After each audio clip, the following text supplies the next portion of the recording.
Right, good afternoon, folks. Thanks for coming along. What an amazing turnout. Thanks very much. Look, my name's Ian Gibbs. I'm Director of Insight and Planning at the DMA.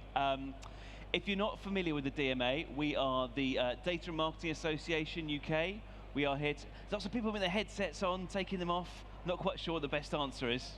Just do it with whatever works. I wasn't going to be projected over the speakers, but I am now, so I think maybe you don't need them on. But anyway. So look, we are the Data and Marketing Association. We're one of the largest trade bodies in the UK. We've got members which include advertisers, agencies, technology businesses. And we're here to bring all of those together across our councils and our committees. It's a great networking opportunity. And we're here to promote best practice in things like data compliance, consumer privacy, best practice measurement and planning. So yeah, and we've also sort of upskilled the next generation of marketing talent through our training institute, the IDM. And it's on that note, I should say, actually, if you guys have got new starters that you want to upskill in analytics and measurement, we have some very heavily subsidized places on a digital skills bootcamp, subsidized by the DFE. So if any of you are interested in that, do just get in touch with us afterwards. Anyway, that's the hard sell over. You can see that the rest of the business said, make sure you do that first, Ian. I'm here to talk to you about our CMO measurement toolkit and why best practice measurement is vital for planning your cost of living crisis exit strategy. And if you're wondering what a cost of living crisis exit strategy is, we're going to go through that in a second. All of this insight comes from our CMO measurement toolkit. Okay, so if you want to find out more, it's going to be sort of tip of the iceberg stuff today, whatever we can get through in 20 minutes. Do just go to our website and download this report if you want to see more. It's freely available now. You just obviously need to give us your data. Don't we all? So look, bit of context. This is the challenge of the average CMO out there. Now, this is quite a data-heavy presentation. So thank God for the marketunist, introducing some levity very early. So this is the average CMO challenge. Our focus is long-term growth and brand building equity, no conversional gimmicks or short-term swings. And as your new CMO, sorry to interrupt, yesterday's sales numbers just came in, you're out on your ear. And I think this really typifies the challenge that the average CMO, and by extension your average marketer, faces at the moment. We are living in a profoundly short-termist world. It was very short-termist pre-COVID. That made it a bit worse. The cost of living crisis has made it even worse. As marketers, we have grand ambitions, quite rightly, and we think about long-term growth and long-term health of our businesses. However, there is just this need for short-term survival and this ever-increasing pressure to deliver those quarterly figures without any focus on that longer-term picture. Now, what's really contributing to this factor is the fact that, well, there's a few things out there. So this is actually taken from an annual survey that we produce. We released this report last month called How to Win Back Customers and Rebuild Loyalty. It's a nationally representative survey of 2,000 consumers in the UK. And the thing is, consumers are more price savvy than ever before, yeah? And it makes sense, of course, cost of living crisis, record-breaking levels of inflation, coming down now, thankfully. But what we're doing is we've seen the highest levels of agreement with this statement that when people are making an important purchase decision, they're shopping around and comparing prices more than ever before. A big driver of this, of course, is price promotions and discounts. And again, we've seen record-breaking levels of people saying that when they shop, they're often changing their mind based on price promotions that they're seeing. And, and we can understand why. It's a fantastic way of stimulating short-term demand if you're a brand, getting nice promotions and offers out there. The thing is, in the long term, we're doing a lot of damage in terms of creating more price-sensitive consumers, more price-sensitive, more potentially promiscuous consumers. So here, again, it's the highest reading we've had of this number over the last half-decade. If a brand, shop, or site I like stopped offering deals and offers, I would stop buying from them. So this is the thing, right? People just get too used and too accustomed to receiving price promotions and discounts, which means that they switch that much more readily. There's just far less loyalty than there's been before. And we've actually seen a massive jump this year in the proportion of people saying that they feel less loyal to brands than they ever have done. A really significant shift after being quite stable for a few years. So we are seeing this sort of price promotion, discount, vicious cycle really paying off in terms of reduced loyalty. So what we're saying to people is, I guess this is the dynamics that what's going on here. This is this kind of vicious price sensitivity cycle. It's the same dynamics as a price war, really, for those of you who studied economics. You start off with some sort of economic shock. In this case, it's been high inflation, but it could be a recession. And so we see consumer demands for our products and services reducing. So what does that mean? Well, okay, we've got to hit those short-term targets. There's a lot of pressure on us as a business and as marketers. So we stimulate demand through these price promotions. Buy one, get one free. Drop our prices. Introduce some vouchers. As we've just seen, though, this increases levels of price sensitivity.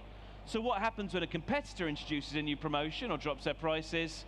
Well, demand for our products and services just falls as they switch away. And again, what option do we have? But just to do the same thing again. So we just get stuck in this vicious sort of price sensitivity cycle. What we're saying to people is, you need a price promotion or a cost of living crisis exit strategy. So yeah, look, we're not saying don't use price promotions to stimulate demand, but we're just saying, consider the media mix. They have to be combined with brand building activity or activity related to the customer experience, to generate brand loyalty, to create stickier consumers, less price sensitive consumers, so that when your competitors do lower their prices, demand for your products and services is at least maintained, so you can exit out of this loop. Now, that's all well and good, that's the theory, but your average marketer needs to communicate that to the boardroom. Unfortunately, your average marketer faces a challenge, and they're unable to articulate marketing effectiveness as ably as they should be. And that is why we are seeing the average gap of a CMO and a CEO tenure. The average amount of time that a CMO works for a business is the shortage of all the C-suite at the moment. And that's just because they are less capable than they used to be of articulating marketing success. So look, that's the background, and of course we have to ask ourselves the question, therefore, what do marketers need to do to prove marketing effectiveness in the boardroom? So I'm just going to go through a few highlights from our CMO measurement toolkit. The first tip really is focus on measuring what matters to your business, which may sound blindingly obvious, but it is easier said than done. So look, we have spent the last few years, in fact, so we built the database a few years ago, we've updated it this year. We have something at the DMA called the DMA Effectiveness Databank. It's built on the back of all of our DMA award entries. So we have a big, long-running, very prestigious award ceremony that happens every December, where marketers are obviously rewarded for effective campaign planning. We've got about 1,200 campaigns in this database. So yeah, the first year I built this, I read 800 award entries in the space of a month. Drove me slightly crazy. Don't think I've ever recovered.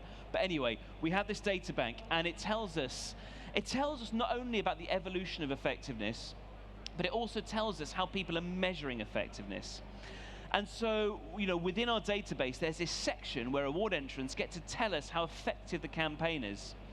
And what we've done is we've had a look at the types of metrics that people are using to articulate campaign success, and we've found that they broadly fall into 4 buckets. So that first bucket are business effects. People are telling us how marketing has shifted the dial on the things that really matter to the boardroom. So this is the stuff that really matters the most. Has marketing driven profit, sales value, market share, increased customer penetration, increased loyalty, shareholder value? The stuff that the CEO and CFO really care about. People also talk about brand effects. Sometimes called soft metrics. There's nothing soft about a brand effect. It's very valuable in the long term, particularly for reducing price sensitivity. Things like brand awareness, brand consideration, brand perceptions. We've also got direct response effects, or perhaps performance marketing effects, things that are tasked with driving very sort of short-term sort of sales conversion kind of metrics. Conversions, leads, acquisitions, bookings, footfall. Brand effects, direct response effects, they're very much the language of the marketing department. The final bucket we're referring to as campaign or campaign delivery effects. These are things like reach and frequency, ad impressions, and also digital vanity metrics like clicks and likes and shares. Now, the thing you're probably noting is that these aren't really effects at all. These don't really tell you anything about the success of the campaign. We're not saying they're not important. Frankly, reach, frequency, these are really important metrics for planning a campaign. But if you walked into the boardroom and your CEO said, tell me about how successful your marketing spend was last month, and you said, we reached 5 million eyeballs, they're going to shrug their shoulders. They're not very useful metrics for telling us about how successful the campaign was or our marketing spend is. Equally, clicks, likes, shares, kind of digital vanity metrics, some are of more use than others, perhaps for optimizing campaigns in real time, but generally, they don't tell you anything about effectiveness. So these are the 4 groups. does anyone want to take a guess as to how many different metrics, how many different KPIs were present in our database? How many different measures are people using to articulate campaign effectiveness? Shout out a number.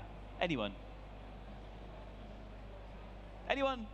Anyone think of a number? Any number at all? 100. That's good, Roy, but it's a bit low. Any more? No? Okay, look, actually, you've gone too high now. I shouldn't have asked more numbers. It was 178. So look, no wonder there is this challenge in communicating marketing effectiveness when there are 178 different metrics at play. How are we supposed to have a joined up, coherent conversation about effectiveness with this many KPIs being used? Now, what we've also found is that, sadly, only 6% of those 178 relate to the stuff that matters the most. 15% brand, 37% response, and a whopping 42% relate to those campaign delivery effects, which don't tell us anything about marketing impact at all. So this is why CMOs are having such a challenge in the boardroom at the moment. These are our 2021 numbers. We released the 2022 numbers last year. I've been going on the road talking about this, so it's been my personal mission to really shift the dial on these numbers, bring this number down, bring this number up, and I'm pleased to say that that has been an absolute success because that number has gone down from 42% to 41%. So, yay me. No, I'm only kidding. Obviously, the picture is exactly the same year on year. It's still a huge challenge, and it's stayed pretty consistent for the last few years. So it's something that we really need to focus on as an industry. Brand effects has only really gone up because there were more brand campaigns in the 2022 data. So look, focus on the metrics that matter. Focus on business effects. Also, brand and response, very important as well, but make sure when you're talking to the boardroom that you've got at least one business effect in there, and don't focus on the vanity stuff or the campaign delivery measures. The second piece of advice is to, okay, there's 178 different metrics at play. You need to assess which metrics are most likely to be linked to business outcomes, okay? So I'm going to sound a little bit contradictory here, but the question has come up, okay, well, if you've got all these campaign delivery effects and digital vanity metrics, can you tell us which are most strongly correlated to those business outcomes? Because it's still useful for us to know. We can't wean ourselves off these metrics straight away. Could you at least tell us which ones we should be focusing on? And actually, in the campaign planning phase, it would be useful to know which of them are most linked to outcomes so we can plan more successful campaigns. So we have looked at that correlation, and there are a number of different metrics that have come up here.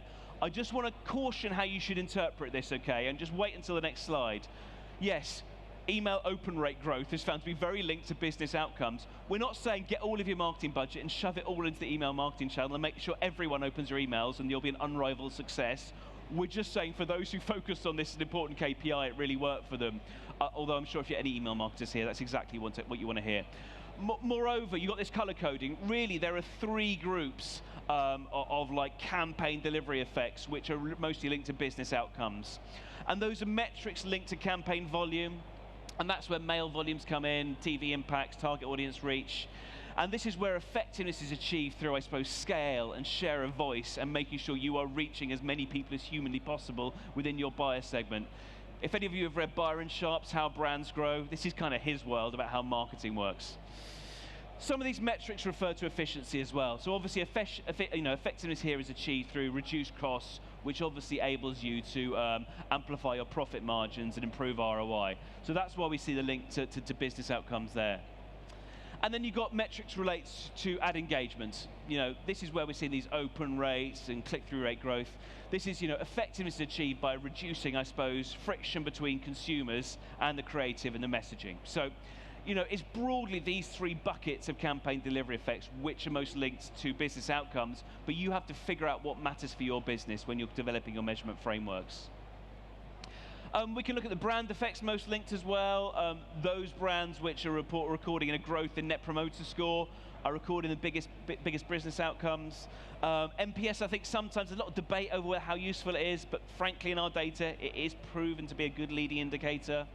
And we've got these other brand effects as well. And to be honest, if you think of a very simplified branding funnel, and I know life doesn't really work as simply as this, but if you think about your traditional branding funnel, those metrics fit quite neatly into it.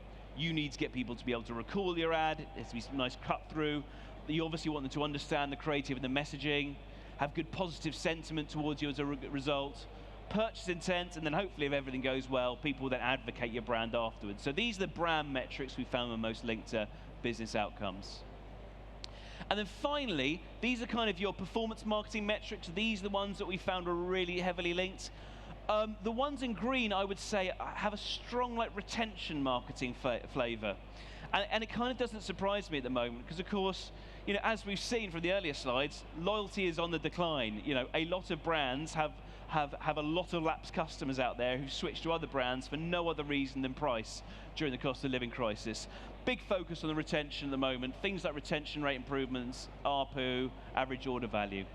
So look, this is to just demonstrate which metrics are most linked to business outcomes at an overall level across our 1,200 campaigns, but you obviously need to figure out what works best for your business. The third bit of advice is to contextualize marketing performance against relevant industry benchmarks. Now, one thing I would say is, so we look at the average number of effects driven by each campaign over the last 6 years, and so this is our way of sort of quantifying effectiveness. Now, we've stripped out the less meaningful stuff here. We've got rid of those delivery effects. We're just focusing on brand, business and response effects. And as you can see, so during the pandemic, there was a neat little effectiveness boost. I'm sure you all saw it. Everyone was at home more. They're more responsive to advertising.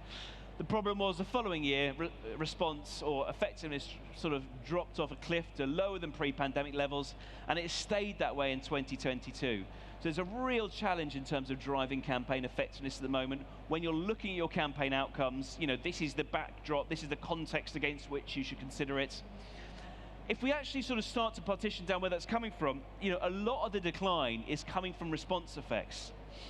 There is a bit of a crisis in performance marketing at the moment.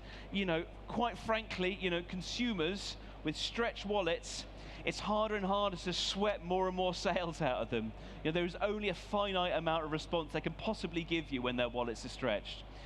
Talking to a few agencies and advertisers yesterday, there's definitely a sense that everyone went on holiday in the summer. They thought, sod it, I'm going on holiday. They've come back in September. We're all looking at our credit card bills, and we're all thinking, I've got to knuckle down for the next few months. No one's really buying stuff right at the moment. So, and I think this is kind of an ongoing challenge that we're going to see sort of perhaps continue for the rest of the year.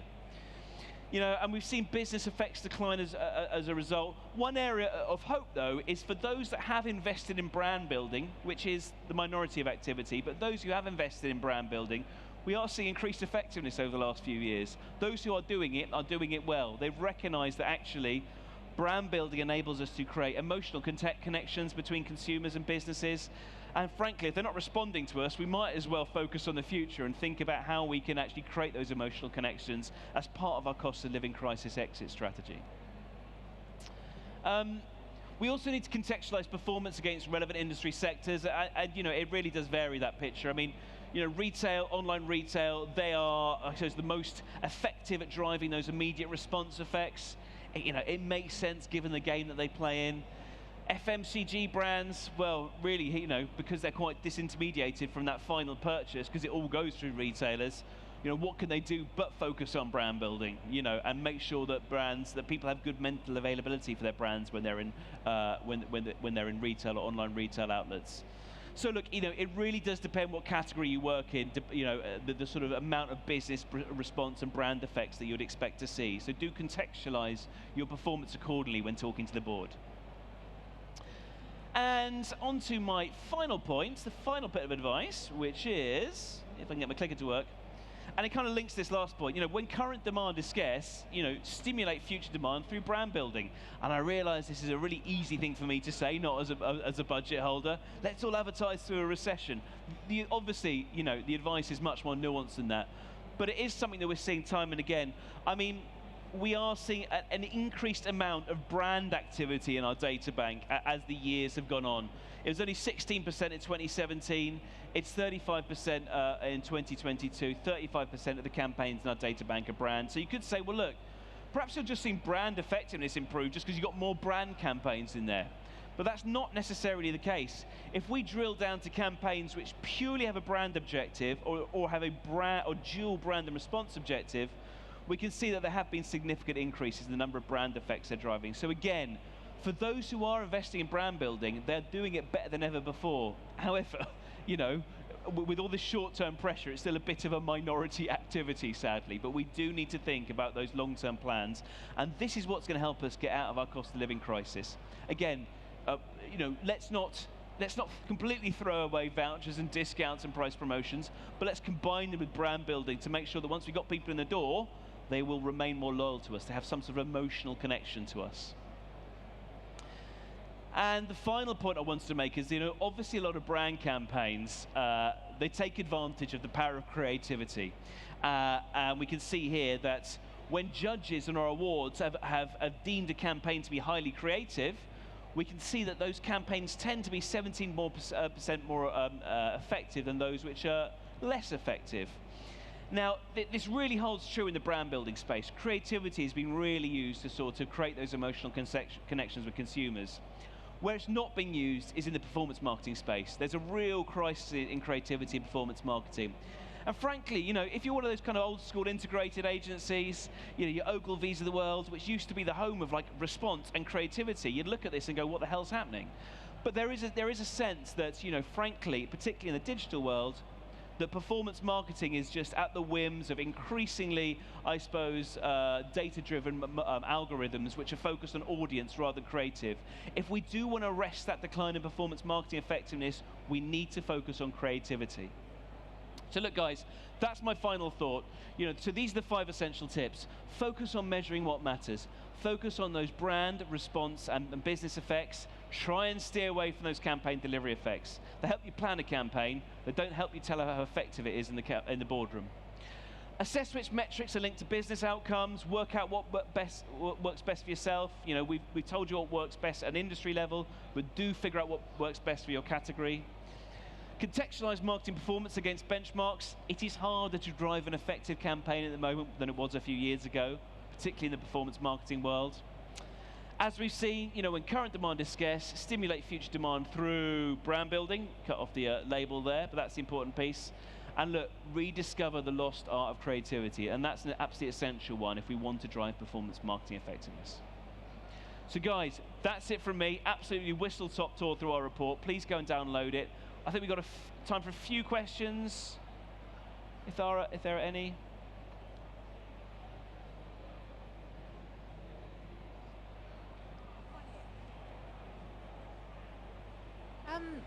How are you measuring a highly creative campaign and a not very creative campaign? Yeah, so look, I mean, in this example, creativity is judged by our judges. So the DMA awards get judged by a panel of judges, and they literally go and score out of 10. I think this is creative, or highly creative, or not highly creative.